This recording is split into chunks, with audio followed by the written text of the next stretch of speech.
welcome you to the Reed and Christine Halladay Executive Lecture Series. Grateful for their generous contribution to this university that enables this program to go so well.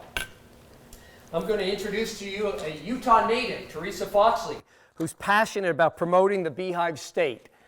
She has served as the EDC Utah President and CEO since 2017 and has helped usher in a new era that is highly focused on internal team culture, driving stakeholder value, and economic development preparedness. A recovering attorney, and it's the A word that says attorney, nothing else. A recovering attorney and self-described deal junkie, Theresa has enjoyed being part of Team Utah's efforts to attract dozens of companies on expansion and relocation projects representing various industries throughout the state, including Goldman Sachs and Facebook, if you've ever heard of either of those companies.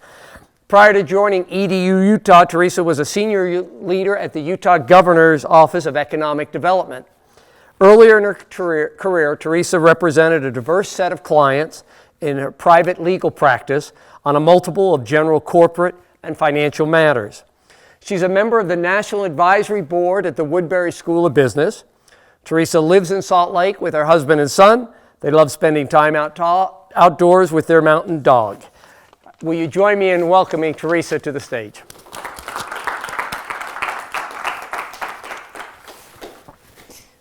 Well, thank you so much for the warm introduction, Tom, and I have to tell you, I'm absolutely thrilled to be here. I give a lot of presentations, and so many of them have been via Zoom or some other digital platform lately that it's great to be here live and in person and to see you all in 3D. And I also say hello to the folks that are dialing in by Teams, how amazing this technology is that gets us all connected here today. So thank you, Tom. Mine is in my pocket. That one's yours.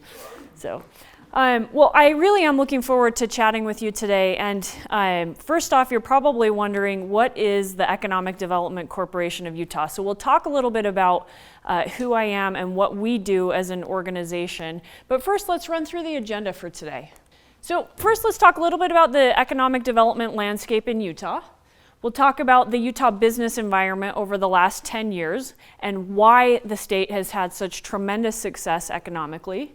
Then we'll talk a little bit about emerging trends, some trends that were occurring prior to COVID and trends that have been accelerated now as a result of COVID. We'll talk about some generational opportunities that the state of Utah is monitoring and investing in. And then finally, I'll open it up to questions. But between transition points in our agenda, I'll check in with you to see if you have any questions that you'd like to ask as we're going through the presentation. So first off, EDC Utah, who are we? What do we do? EDC Utah is a private nonprofit, and we were founded 30 years ago with a simple mission: to catalyze quality jobs and capital investment throughout the state of Utah. At the time of our founding, the state's economy was very reliant on the extractive industries and on construction. And so as there were ups and downs in the economies, in our economy, they were felt pretty heavily in the state of Utah. And we also had a pretty significant brain drain. So a lot of Utah's best and brightest were leaving to go to bigger coastal markets. And the business community decided that they wanted to form an effort to market Utah as an attractive business destination. And that has now spun into what you see as EDC Utah today. We focus on corporate recruitment. So we work with companies that are in a multi-state evaluation for where they might like to expand to place jobs and capital investment, and we try to build them a business case for why Utah might make the most sense for them. Our core competencies as an organization are economic research, so researching Utah's unique competitive advantages, business marketing, making sure that business decision makers understand what those core competencies are, and project management. Once a project kicks off, we assign them a business development manager on our team who takes the initiative again to build that business case for why a company might locate in Utah. Partnership is our business model. We work very closely with the Utah Governor's Office of Economic Development. We work closely with municipalities all throughout the state, and we work with the primary development community, those involved in financial services, utilities, professional services, essentially anyone that could help a company successfully operate in the state of Utah. They're part of EDC Utah. course, we have strategic partnerships with the universities and technical colleges in the state as well, because as I'll share with you later, really Utah's primary value proposition is our demographics. Let's do a quick review here of Utah, what I call a 10-year overnight success. So the 2009 to 2019, Utah had the strongest job growth in the country. That's right, the highest percentage job growth of any state in the union. I've got a little slide here showing that strong job growth and how we compare. I think probably the most interesting thing to note here is just what regions of the country are growing, what regions of the country have not had as strong of job growth. And you'll see that the Sun Belt and the Intermountain West absolutely thrived throughout the span of the last decade. Again, we'll talk a little bit more about that, but it has a lot to do with you all and the amazing demographics that we have here in the state. I mentioned at the outset, our organization was formed to help diversify Utah's economy. And this is a measurement of Utah's economic diversity. It's called the Hatchman Index. And you can see that our organization and the efforts of the state throughout the years have been incredibly successful in diversifying the state's economy. 100 would be if the state of Utah's economy completely matched the national economy.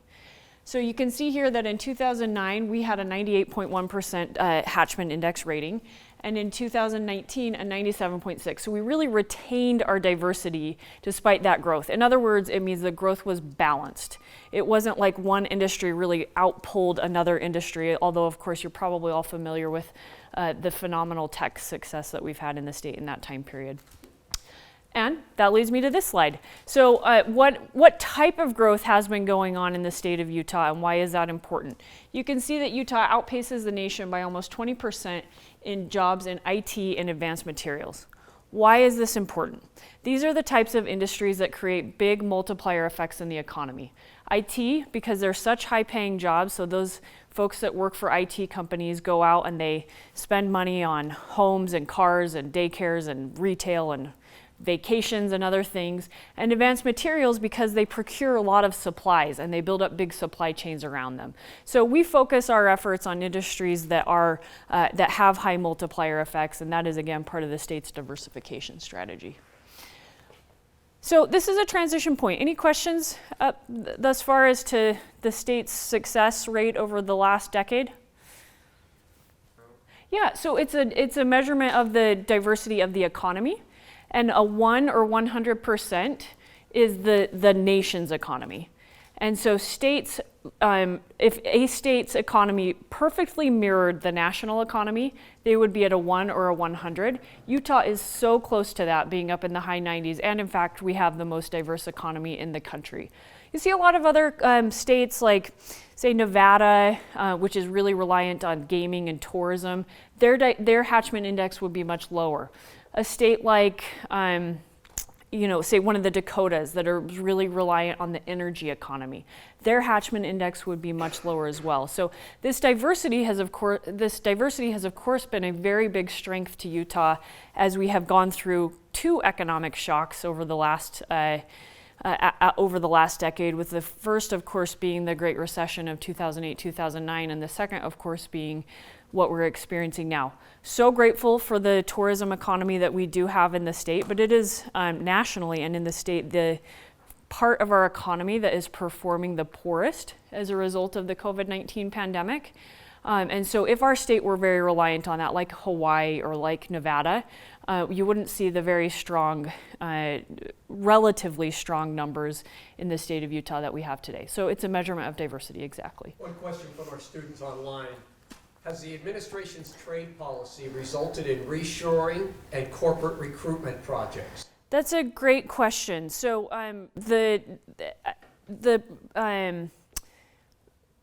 this most recent presidential administration has, of course, been very focused on what it calls the America First agenda. And that agenda meant a lot of things. It meant both helping U.S., and when we say the administration, we mean the presidential administration. That meant, of course, the U.S., helping U.S. companies compete better internationally on exports, but then also encouraging through tariffs and other mechanisms companies that had left the United States to go and manufacture and operate outside of our borders to come back. We saw a little bit of that activity. So when there were, early on in the presidential administration, there were some tariffs laid on solar panel manufacturing. What we found there, we did manage a couple of projects, potential solar panel manufacturing. A lot of that goes on in Asia. And the tariffs were like just high enough to make procurers of solar panels in the US think twice, but not high enough to encourage that investment in the United States. So that is still very much overseas.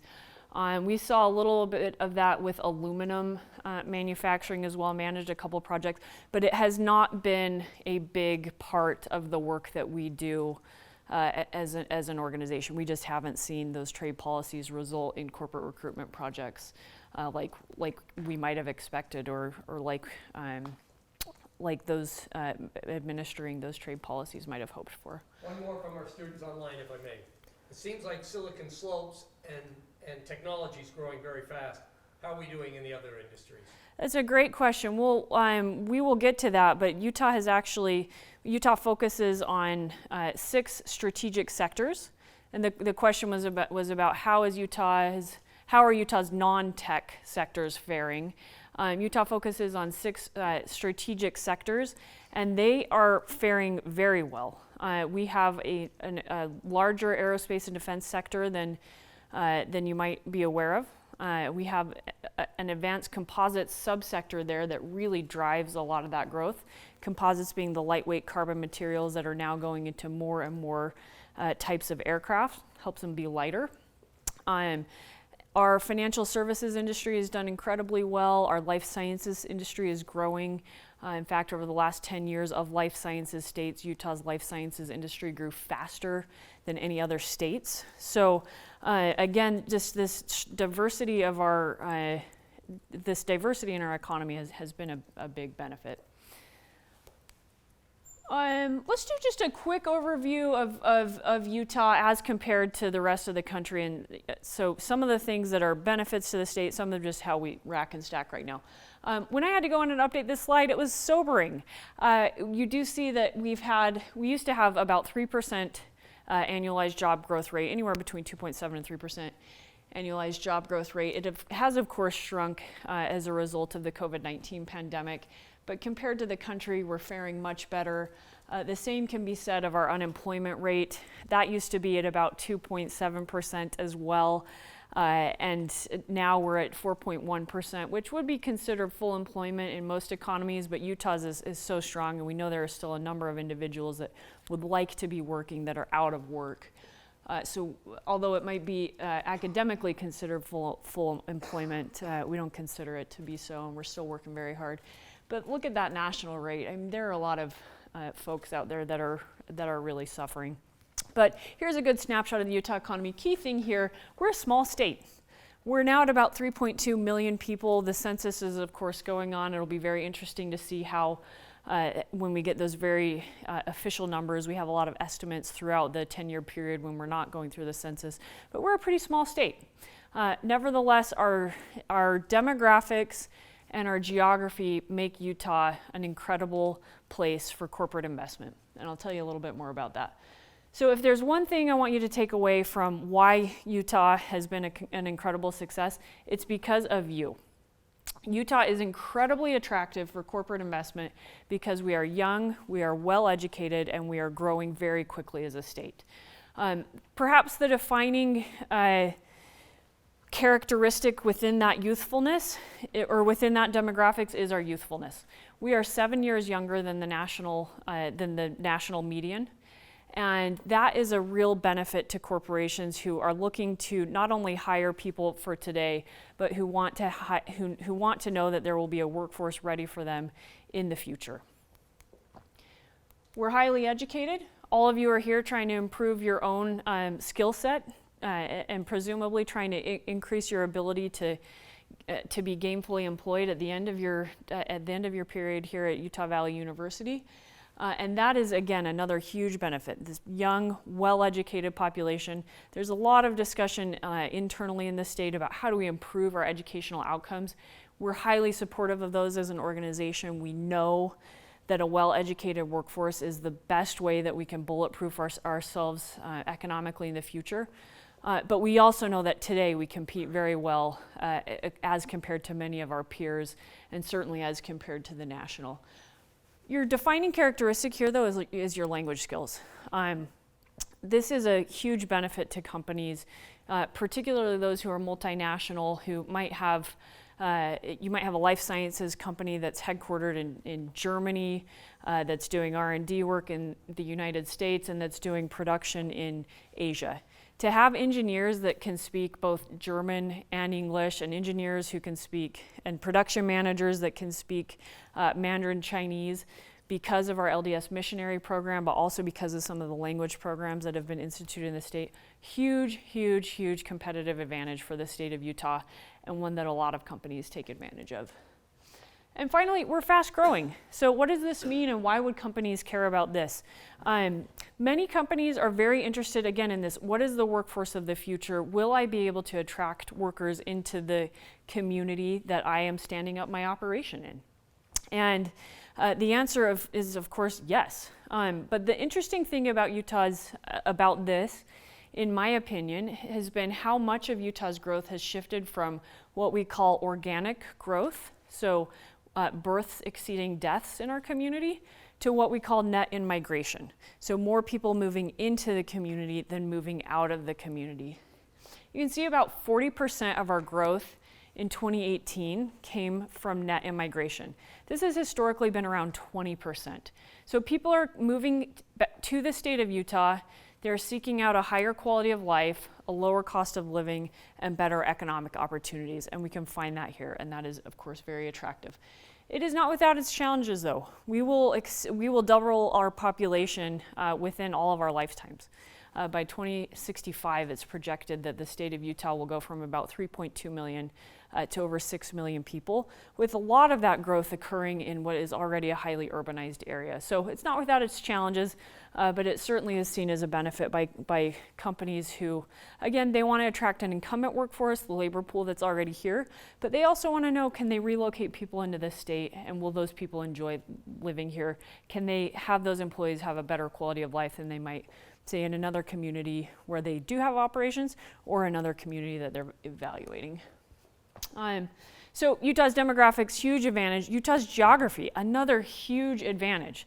Look at where we sit within the Intermountain West. We are a bullseye. If you drew a bullseye, it would be the middle of it. If you drew a target, the middle of that bullseye would be right here along the Wasatch Front and in Utah. Why is this important? I mentioned Utah's a relatively small market. You have the largest market in the country, one of the largest markets in the world, within a day's drive, and that's California. Our infrastructure is paramount to our success, and it goes all the way back to 151 years ago on May 10th when the Transcontinental Railroad was connected here. We still have direct rail access to the three busiest deepwater ports along the West Coast. Of course, I-15 and I-80 intersect right along the Wasatch Front.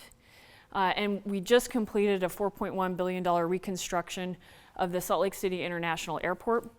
The city of Provo is investing in its airport. Logistically, our connections are phenomenal. Salt Lake City International services 19 of the busiest airports in the country and has direct flights into international destinations as well. We fully expect that that destination list will grow now with the completion of the international airport. So you can move goods and people very efficiently throughout this economy, but you can also move data and ideas. So the internet backbone actually rolls right through the Intermountain West, and it comes actually very close to here as well. So latency issues and other things that our tech companies are very concerned about can be mitigated and addressed because of this fantastic infrastructure that we have here that's both 150 plus years old, but that is also very much built for the next 150 years. The other thing that I would just point out that's really interesting about Utah's geography is more related to our topography.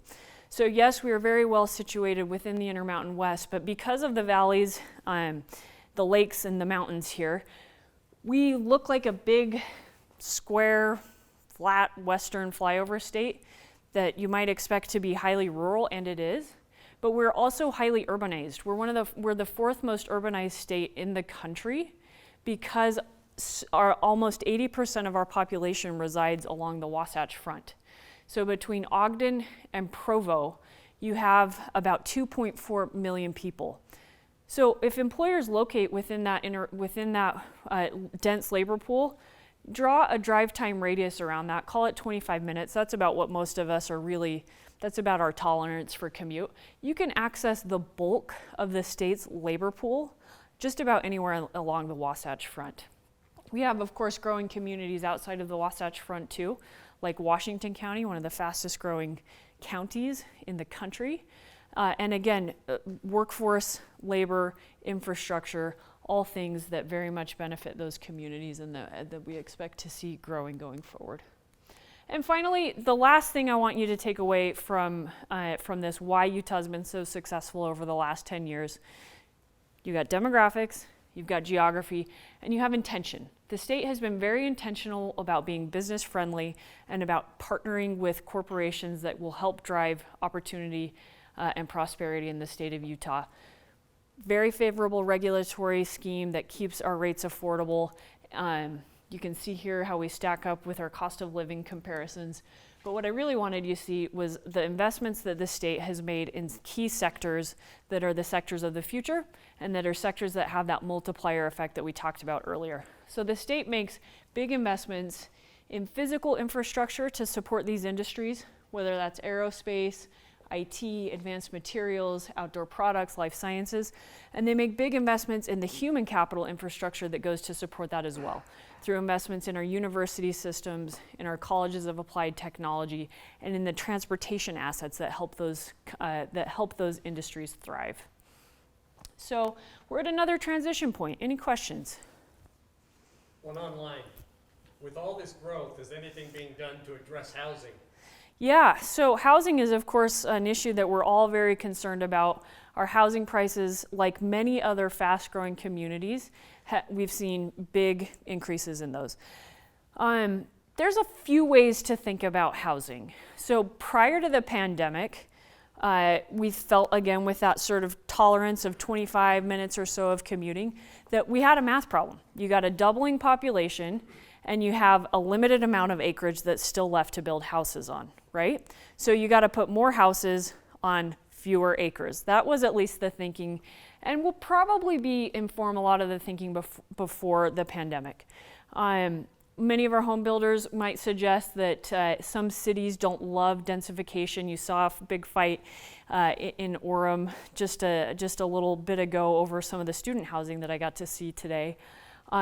Some communities don't see themselves as being the host of this densification, but it's absolutely what we need to do as a state. The reason why I hedge a little bit is just as we now have gone through this work from anywhere experiment, what our home builders are telling us is that people have this expectation that they might be going to the office again, but it'll only be for a couple days a week. And maybe not from 8 to 5 at peak commuting times, but from 10 to 3 for some core hours. And so we are seeing a little bit more of a move towards some of our ex-urban communities where the home builders are building those homes with extra offices and better data connections to anticipate that people might be willing to live a little bit further away from some of the employment centers with the expectation that they won't be driving into the office every day. That means maybe we can think about density and job centers and housing a little bit differently than we have in the past. But it's a very important question because we know one of the reasons why we've attracted a lot of growth out of California it's become so unaffordable for people there to live, which creates a lot of pressure on employees. One of the goals of economic development is, of course, to increase our wages. But to do so in a way that retains affordability. So certainly some employers might see that as an advantage, that they can, that their cost of talent might be less expensive here in Utah, as long as those talented individuals still have a cost of living advantage in the state. That's a win for everybody. But that is a goal of economic development, is to increase wages, increase our wages at a reasonable level while still maintaining that affordability. Because if you only do one and you don't look at the affordability, then you're just spinning up on a treadmill. Any other questions online, Tom? Not right now. Okay. So some emerging trends. COVID acceleration. My funny marketing person found this slide, or found this quote, and I thought it was kind of silly. We may be lost, but we're making good time. So there is still so much that is left to be determined about how all of our lives will be changed permanently as a result of the pandemic and what we've all experienced over the last 7 months. And I could project or prognosticate what that might be, but nobody's really sure, right? And the cool thing is we all get to write that future together. So we're not exactly sure where we're going, but we do know that everything has just sped up. So there are a lot of trends underway, and I think maybe the most important thing is COVID will, of course, introduce some new trends into our economy, but my candid assessment is that most of what the COVID pandemic will do is accelerate trends that were already underway. I want to just share with you a little bit. So EDC Utah, again, we manage projects. So one of our key metrics is how many new projects are coming into the system, how many projects are we closing in any given year. So how many projects announced as a win. Our new project list has actually been much stronger than I would have thought. We run on a July 1 to June 30 fiscal year. We typically see a little bit of a summer slowdown. This year, though, July, things started to pick up. So we are, I didn't put in the September numbers because they just closed yesterday, but we vetted about 8 to 9 projects for September. Project for us is a company that can very clearly articulate why they are looking to expand. Is it a new line of business for them? Is it a new contract that they won? They have to have a budget and a timeline associated with it, and we need to know that they have management buy-in for us to vet it and consider a project. So things are a little bit stronger than I would have expected, but the interesting thing to me has been what the shape of our pipeline and what the makeup of our pipeline. So we were managing about 110 projects in March, 109, and we're managing 87 projects at the time I built this deck. But you can see, take a look at the green bars, that was our March pipeline. So about 35 manufacturing projects. We're a manufacturing state, we build a lot of stuff here, and about 33 IT projects, with the remaining, call it 50 projects being, in other industry sectors or miscellaneous. What I want you to take away from this, though, is that although our pipeline is now smaller, it's growing, but it's smaller than it was in March. 87 projects, 45 of those are in manufacturing, which is just incredible. And it makes a lot of sense based on what you've all been hearing about supply chain disruptions. Of course, tech projects have really decreased. Again, as companies think about what does work from anywhere mean for their long-term operations, they are putting a lot of expansion projects on hold. So tech has really decreased, but manufacturing is just, it's a huge part of our pipeline right now. So companies who are making things or moving things likely experience some sort of supply chain disruption, and that has led to them thinking about how can we invest in our supply chain, how can we invest in our production to make ourselves more resilient from potential global shocks in the future. There's also a lot of pressure for them to reshore right now. So just kind of an interesting snapshot, real time, what the state of Utah is seeing as a result of the pandemic. A couple of things that I'm looking out for over the next year.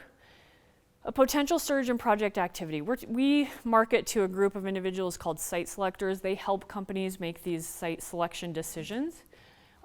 We're talking to a lot of consultants who are not ready to formally kick off a project, but who are asking us a lot of early due diligence questions. Questions that lead us to believe, and in conversations with them, that there's some pent-up demand that is out there and that we think might lead to some new project activity starting as early as 2021. Also, as people are just learning to sort of navigate through this new abnormal and what that means for them. So many companies were just really taking a pause and trying to figure out what is the world going to look like in March and April, and that seems to be resolving itself a little bit. Same, I'll skip to the third bullet point. So we had a lot of projects that went on hold in March, April, May. Those projects are resolving themselves. They're either re-engaging or they're dropping out. So companies, again, seem to be getting a better sense for what the timeline might be here, or at least how they can continue to move forward with their operations in this pandemic world. A rise of the wholesale relocation primarily out of California. So of those 11 tech companies that are in our pipeline right now, 2 are complete relocations out of California. Again, this work from anywhere experiment, they realize they can manage a remote team. The cost structure in California is just gotten out of control, and Utah has a terrific value proposition with executives now being willing to relocate into the state of Utah. This could be the beginning of what has long been happening in California, a very challenging business environment to navigate, a very challenging cost environment to navigate, but what could be, again, an acceleration of that trend that we were already seeing.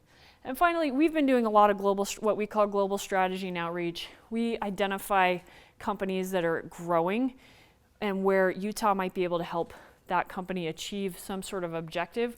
We proactively reach out to them. We do this based on their industry sector or based on their geography.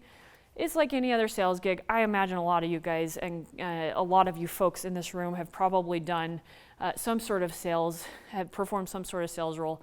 You know, you knock on a lot of doors to get to the one yes. That's how our GSO campaigns are. But we've re-engaged and called a lot of people that we've called over the years in the past. We're calling them again. And they are far more willing to have conversation about what's going on in Utah than they have been in the past. That's pretty interesting. A lot of it, though, is, hey, yeah, I'm super interested in Utah. How would I hire my first remote worker there? So it's not a lot of facilities conversation. It's a lot of how can I take advantage of you all, the people in this room, to potentially help my operation. Because we're kind of running short, let's skip on this. So what did we think mattered prior to COVID? I did a little survey work of EDC Utah stakeholders to figure out how they would prioritize a list of 5 economic priorities or 5 big goals before COVID. The first was Utah being the regional headquarters location of the Intermountain West. This was the big goal that everyone said, let's set that as a goal and let's run after it. Awesome. Second big goal, though, was Utah being the most inclusive economy in America. Then you see some others, unified and collaborative, cradle of the 4th Industrial Revolution, catalyzing growth through generational real estate opportunities. So you can see that, again, there were a lot of things that we were thinking about as an organization and that and state leadership was thinking about before COVID. A lot of these are highly relevant still, and some of them even more relevant. I'm thinking particularly of economic inclusion, which has been of huge importance, and you've seen a lot of our whole society has been talking a lot more about that since this spring. You guys are all students of history, students of business. I know this is probably like Business 101, so we'll skip through this pretty quickly. But I do think that a lot of the 4th Industrial Revolution is, again, accelerated as a result of the pandemic. Anybody been following the state's COVID-19 economic response efforts and the Utah Leads Together plans? I encourage you to check these out. They are online. But a few things that we identified, those of us on the drafting committee, again, as big potential opportunities for the state to take advantage of in the post-COVID economy. Supply chain moving from just in time to just in case. Again, that supply chain resiliency. Mobility solutions, people being a little less willing to maybe ride public transit. So what kind of micro-mobility options are there? And that certainly includes autonomous vehicles as well. Remote everything, remote learning, remote health, remote work. Contactless consumption, something that was a big deal early in the pandemic. The more we learn about the pandemic, the less I think people are concerned about contactless consumption. Nevertheless, something that will probably remain part of our lives. AI, food security, and other things. So encourage you to take a look. Again, they're online. You can find them at coronavirus.utah.gov business resources. And then some other post-COVID megatrends. Amenity migrants, okay? We, again, had started to see a little bit of this. We know that firms were taking advantage of it, bringing out employees from New York or from California who just were tired of the urban jungle and who wanted to maybe cut out at 5:30 and go for a bike ride in the mountains instead of sit on a train for 2 hours as they sojourned home. We are seeing, again, a lot more of this, and I am excited to see. They'll put out the preliminary net migration numbers later this fall, but I suspect that we will have an even greater influx, again, from California and other markets into Utah. Changes to commercial real estate. So I think it was Mark Twain who said that reports of my demise have been greatly exaggerated. That's a little bit about how I feel about commercial real estate. Everyone thought at the beginning of the pandemic, oh, we'll never go back and do an office again. What are we going to do with these urban cores and all these empty office buildings? Well, it turns out humans are really social. CEOs and other company leadership misses the energy of their team. They miss that collaboration, but we know it'll be different.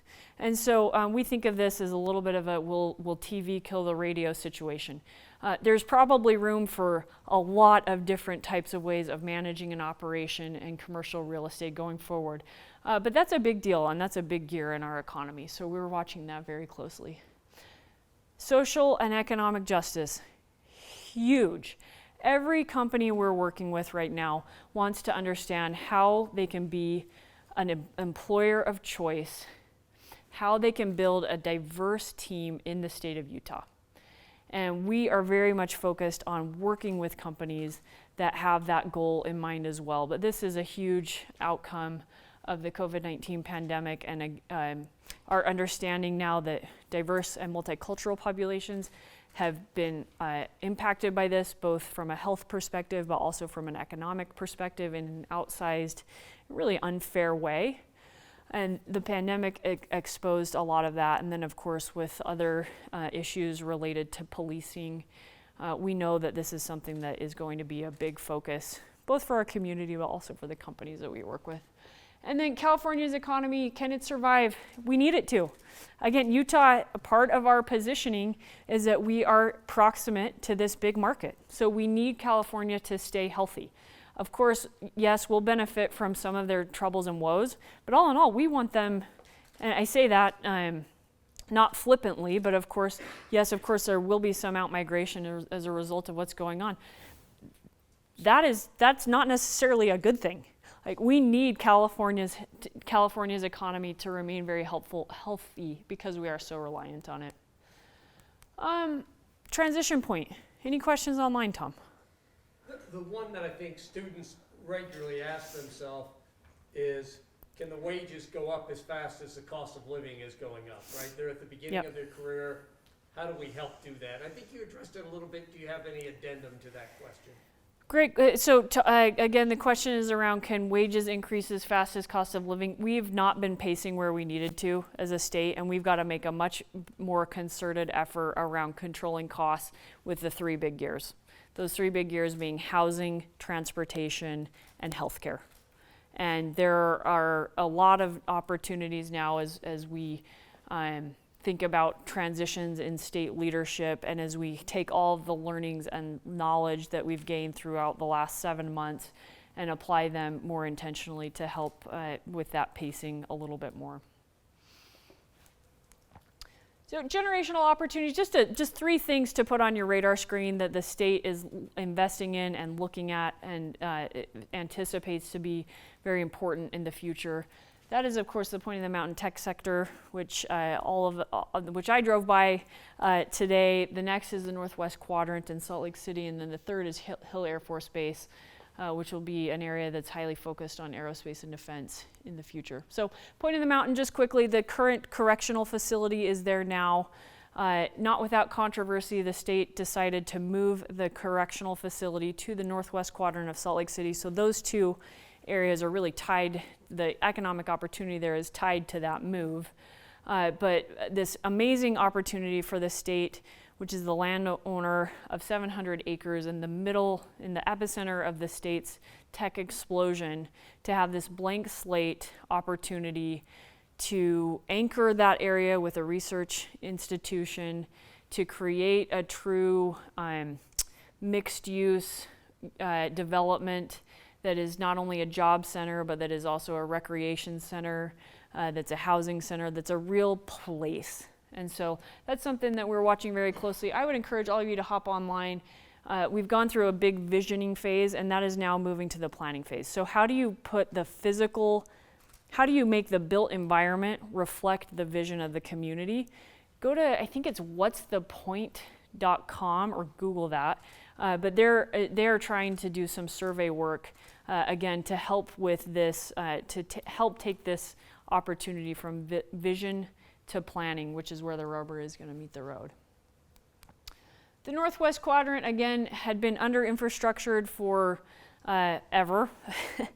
And with the correctional facility moved out there, the state is investing in roads, water, sewer, power, all sorts of infrastructure to support the correctional facility, which they sized up, and that will help create some new development opportunities around the Northwest Quadrant, which we are very much positioning, and we have worked with the landowners here to create a mega site, which is basically what we're hoping for is a big export facility. There are value-added exporting manufacturing facilities in the Northwest Quadrant. So exciting there. You're going to have your IT focus along the point of the mountain. You'll have your making focus here in the Northwest Quadrant. And then, of course, Hill Air Force Base. So it's not lost on me that we are here with the Woodbury School of Business today. Woodbury is the developer in what's called an enhanced use lease just outside of Hill Air Force Base. It's actually on the base. The DoD is their landlord. And they can develop over the span of 50 years just this absolutely incredible opportunity for companies that sell into the DoD. Huge victory recently with Northrop Grumman choosing Utah and locating the ground-based strategic deterrent program headquarters in Roy, Utah, just outside of the base, which is absolutely phenomenal in my mind. So the ground-based strategic deterrent is an update to the Minuteman missile program, the third leg of the triad, the ground-based leg of the triad. And they'll be creating about 2,400 jobs there in cybersecurity to help manage that. So it's tech defense, which is a cool pivot. Our defense sector is, again, deeper than many folks realize. And for them to choose Utah, to choose Roy, to locate next to Hill is, in my mind, akin to when Adobe bought Omniture and planted a big flag here for what that did to Silicon Slopes and the sort of trajectory of the tech community from there. That is, in my mind, what is going on at Northrop Grumman and what that means for our community. It's equivalent for defense tech and for that region. So those are some exciting things to keep your eye on. Any questions? Tom, I know we're 5 minutes out. Yep, you're good. So why don't we say we've got time for as many questions as 5 minutes takes? Yeah, so we, core competencies would be economic research, business marketing, and project management. And so we don't own or develop or invest in any of these, call them opportunities, but we make sure that business decision makers, both in-state and out-of-state, are aware of them so that they can participate in the economic opportunities that are going on here. We do our economic marketing through a couple of different channels, site selectors. So these are like, think of them as influencers or connectors in the site selection community. They help companies evaluate supply chains, tax environments or regulatory environments that might work best for their operation, logistical environments, so where can they get things in and out of effectively, and then they make a recommendation to clients or companies on where they might locate. So we spend a lot of time marketing to these site selectors. They're like a hybrid version between an attorney, a tax consultant, and a real estate person. We do industry marketing. So you saw the sort of 6 focus sectors that we have. We will go to trade shows. Just like those of you who run and operate a business, you might find a trade show is a great way for you to develop partner connections, supplier connections, and customer connections. We do the same thing. So we'll go to a trade show, an aerospace show. We'll put up a big Utah booth, and we will talk to we'll take Utah companies with us, so it helps them lower their cost, and then we will, and that helps build the sector, so they can make connections. And then companies that are also exhibiting at the show, we'll try and do walk-up appointments or go talk to them. So we do a ton of different kinds of marketing, but really our job is promotion. Oh my gosh, good question. No, just like most people, I totally fell into it. When I graduated from law school in 2008, I went to work for a big fancy law firm and thought I wanted to be a corner office partner in a national firm. And the firm ended up doing what a lot of firms did at the time, which was they told incoming associates, don't come to work, but we'll pay you to go do something else. So most first, second, and third year associates don't make law firms money. They are being invested in by the firm for the future. So I saw that going on and was like, can I do one of those? So I raised my hand and volunteered to go work for the Governor's Office of Economic Development as a first year associate for 1 year. And I just loved it. I went straight to law school from my undergrad. I had no idea that this thing even existed. And I loved learning about how, first off, strategic the state was. I just thought that was really cool. It was a period of time where I had friends and family who were suffering the effects of the recession. And so that there was this government agency that tried to help build industries and build ecosystems, I thought was awesome. And but I thought it would just be a 1 year thing for me. So I went to work for the governor's office, went back into private practice, went to work for a venture-backed IT company, and always just kind of felt the tug back to it. So a few years ago, my friend who was running the governor's office said, hey, I really need you to come help me. There's going to be some big transitions coming up. So I went to work for him. And then, and the governor's office is very broad: film, tourism, procurement, small business support, rural support. But I was specifically working with EDC Utah, the partner organization, on corporate recruitment. And eventually this role became available, and I love the mission. I love being in the private sector, but working with government and our communities. And I just wanted to give back a little bit. So that's how I ended up here. Maybe one thing to learn, one thing to take from that, when I took this voluntary deferment, it was a 50% pay cut. So try to, the thing that I always, when I talk to students is, sometimes things might seem like, maybe a step backwards, but I just knew, I would go there, I would learn so much, I would make some great contacts, and it would help give me an advantage when I got back to the firm, because I would have a different background than everyone else like me who just graduated and went straight to law school. And so live your life, if you can, with some financial ability to, I didn't go out and buy a big car the first year that I graduated from law school, and we didn't go buy a big fancy house. We tried to maintain a pretty conservative lifestyle, and I'm so glad that we did, because it enabled me to go do something that I never otherwise would have been able to do. 1 minute. What 3 industries would you align your career around? You're predicting the future. Yeah. Well, every company will be a tech company, so I would have some basic understanding of tech. If you want to spend your career in Utah, it would be tech, life sciences, and aerospace. Thank you for that. Now you know where to go to work. Yeah.